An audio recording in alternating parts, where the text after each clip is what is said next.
Welcome to Shiny New Clients, the marketing podcast that helps you attract shiny new clients to your business. We'll talk about social media, what makes people buy, how to go viral, and marketing psychology, all in 20 minutes or less. Whether you're a coach, a stylist, or a wedding planner, if you've got a service-based business to sell, this is the show you need to fill your calendar. I'm Jenna Warriner, your new marketing coach, and this is Shiny New Clients. Do you ever have to talk yourself up or talk yourself into something like, you can do this, Kate, we got this? Do you have a little voice in your head that is your very own hype person?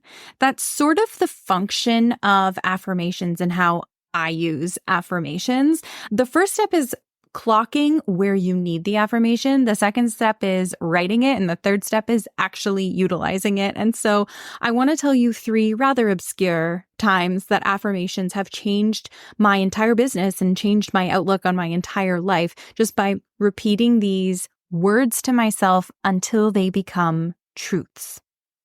When I was first starting my business, I think like a lot of people, I felt like a total imposter. Now, the term imposter syndrome didn't exist to me yet because for most people, we're not like self-identifying as imposters. We're just self-identifying as dum-dums who can't get the job done and who have no business being here, right? That's the kind of language we're saying to ourselves. We're like, oh my gosh, everyone else is better than me. Everyone else is further ahead than me. I don't even have the right to charge what I'm charging. That is what imposter syndrome, as it were, feels like. So when I was at that point in my life, a friend of mine said to me, Jenna, you are the most capable person I know.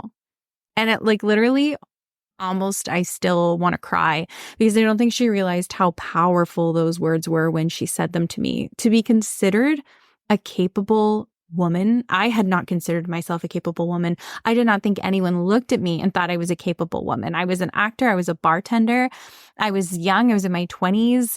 I was just trying to hack it, So that was like the biggest compliment I had ever gotten.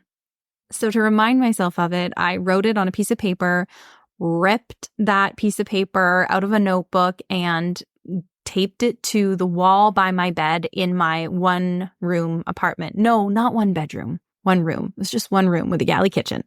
Love that apartment in Toronto. Anyway, so here I have on the wall, I am capable. It was my new affirmation. I am capable. Say it, Jenna. Believe it. Own it. But the story doesn't end there because I have really wonderful, supportive friends, and I didn't often have people over due to the house being 1 room. But a friend of mine came over and she saw that on the wall, which can sometimes be embarrassing when you have like a dream board up on the wall or an affirmation or a motivational poster. Anyway, she saw that and she like guffawed and she grabbed a marker and added in, I am more than capable, which really meant a lot to me. That was how she saw me. She was like, capable, understatement. Got to a few weeks or months later, I still have this up on the wall with the added encouragement of my friend who had written more than. I had another girlfriend over and she grabbed, honestly, I think a lipstick and she edited it once more. So it said, I am more than fucking capable. I'm like honestly crying.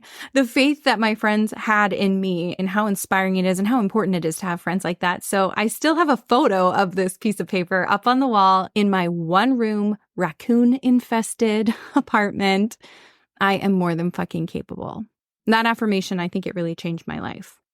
But they don't all have big, broad, sentimental stories like that. For a while in my business, I was still really learning where to meet boundaries with customer service. I'd had some client interactions that I wasn't proud of that hadn't gone smoothly, and I started fearing my clients. As soon as you have a few spicy conversations, I started getting scared to jump on calls with clients, and I was afraid that people were mad at me all the time. I was always afraid that my clients were mad.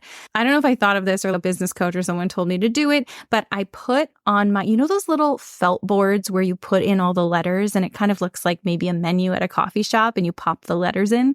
So I spelled out on my felt board, all my clients love me. And I put it somewhere where I could see it all the time. So all my clients love me. All my clients love me. Just try and remember that. Like, assume they have positive regard for me when I go into these calls.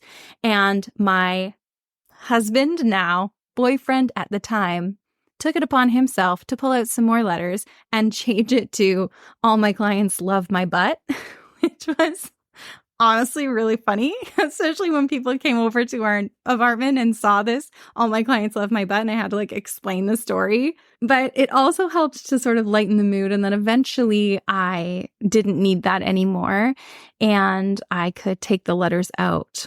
That's the same felt board that I wrote 100K on. And I do believe that year was the first time I hit 100K, or I was 98,000. I was really close to it. So I'm really big on having these words around us to remind our brain what we're going for. And here's another one that came out of me having, again, making mistakes in my business and having problems and having imperfect relationships with people and having a client or two get mad at me or perceiving that they were mad at me or whatever. I started being scared to look at my inbox, and I started being scared to look at Slack. So I don't know if you've experienced this. I don't hope you have, but I also hope that I'm not alone. It can't be just me, right? But when you start getting negative emails from someone and then you just start being scared every time you see the little alert pop up on your emails to say you have a new message. And so I had to remind myself it's probably good news. Now when I see the sign pop up that I have new email or a new Slack message, I try and say as much as possible in my head, it's probably good news, because the stress of worrying that it might be bad news or someone that's unhappy with me is oftentimes probably worse than someone actually being unhappy. So I remind myself when a new message comes in, it's probably good news. And I'm toying with a new one. I'll let you know how it goes. My new one is I get opportunities in my inbox.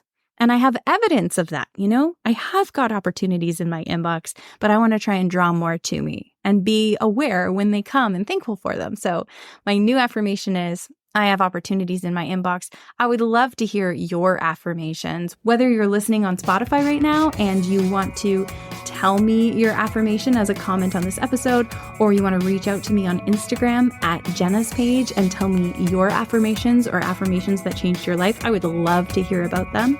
And that's all from me. I'll see you in the next one.